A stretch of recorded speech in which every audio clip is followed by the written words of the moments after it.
But my daily take today over at HartmannReport.com, pretty straightforward stuff. It's about this article in the Washington Post that appeared yesterday that, well, here's a quote from it. This is the opening paragraph. Pro-Trump activists who say they are in coordination with the White House are circulating a 17-page draft executive order that claims China interfered in the 2020 election as a basis to declare a national emergency that would unlock extraordinary presidential power over voting. I'll let that sink in for a minute. The guy behind this is Jerome Corsi, who's been on this program a couple of dozen times over the years. Jerome Corsi, back in the early days, back in the early 2000s, was the guy who wrote the book claiming that Barack Obama wasn't born in the United States, that launched the birther movement. Before that, in 2004, he wrote the book claiming that John Kerry faked his military service in Vietnam and wounded himself, the whole stolen valor thing, that arguably handed the re-election to George W. Bush in 2004. So Jerome Corsi has been a dirty tricks guy, and that's, a very clean way of saying it, a destroy democracy guy, a rig elections guy for the hard right, for the Republicans and their right-wing billionaire buddies for decades. And he's now behind this thing. Now, Trump has been, as his poll numbers continue to collapse, he's been basically screaming into the void, do something, somebody, please, right?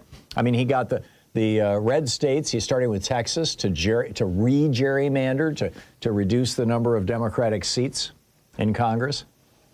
He and the Republicans are recruiting election observers to challenge signatures on mail-in ballots, at an industrial level. You'll recall Greg Palast pointed out that if 4.2 or 4.7, depending on whose numbers you're using, state or federal, qualified U.S. citizen voters had not been either purged from the voting rolls because they were black mostly, or denied the right to vote, again, mostly because they were black, then you would have Kamala Harris as president right now, and the Democrats would control the House of Representatives. So, but that's not going to be enough to help him this time, because Trump is just totally in the crapper, poll-wise. So this piece in the Washington Post says that, this is what they're up to. Now, this is the key to this is understanding that they're talking about an emergency. You will recall this whole thing of the Chinese got into our elections was, part of the rationale for seizing the ballots in Georgia. Tulsi Gabbard, the Russian agent who's in charge of our national security now, really is at the center of all this, apparently. And this declare an emergency and then mess with the elections, this is an old song, right? This is what Hitler did in 1933 after the Reichstag fire, after the Parliament building. The Reichstag was burned by Marius van der Lubbe, the Dutch communist, mentally ill Dutch communist. He was probably put up to it by the Nazis. Hitler, went out and called a press conference and got on radio and said, "This is a sign from God that I'm supposed to rule." And that was it for fair elections in Germany. In Turkey in 2016, while Erdogan was out of town, his military tried to stage a coup. He came back, they put down the coup, and basically they haven't had a decent election ever since then. He arrested teachers, judges, tens of thousands of protesters. The media outlets were shut down because he said they were fake news. Another emergency. Vladimir Putin did the same thing in 1999 with a series of apartment bombings in Moscow they blamed it on the Chechens. And so he bombed the crap out of Chechnya and declared an emergency and took over the elections in Russia. Viktor Orban did this in Hungary. He declared a state of crisis over the Syrian refugees coming in 2015. And he's maintained that state of emergency ever since. There's a common thread in all this, and that is that wannabe dictators declare a state of emergency, a crisis, and then use the extraordinary powers that come from that crisis within the democracy to destroy the democracy. And frankly,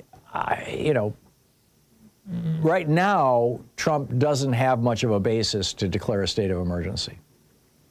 But if he if he hits Iran hard enough that instead of doing a symbolic reaction to us, the last time Trump was president, when he bombed Iran, they literally called him up and said, we're going to send back some retaliatory missiles, to this army base. And so Trump evacuated the army base and shot those missiles out of the sky. It was purely theater on both sides. But if Trump actually hurts Iran, if he seriously damages them, and they activate their proxy networks, there are Iranian agents in the United States right now. There are Iranian agents throughout Europe. There are millions of people aligned with Iran in the Middle East, between Hezbollah and, there's just a whole bunch, and Hamas, and there's just a whole bunch of these organizations. If he does that, we could be looking at another 9/11, which frankly is what I think Trump is trying to provoke. And, think back to what happened on 9/11. George W. Bush used that not only to get himself reelected, but also to pass the Patriot Act, to consolidate all of our intelligence agencies, to take the word from Rudolf Hess, Heimat, the homeland, and apply it here in the United States as if we are some sort of ethnic homeland. I mean, we are, we're not Israel. We're not South Africa. We are, we are a melting pot country. So, and in every case, these temporary emergencies turned into permanent ones. So let me encourage you to call your members of Congress, particularly if they're Republicans, at 202-224-3121, and let them know that you don't think that Trump's state of emergency, no matter how he does it, particularly if he uses an Iranian crisis that he himself creates, is something that they should use to destroy our elections or to rig our elections or to seize control of our elections.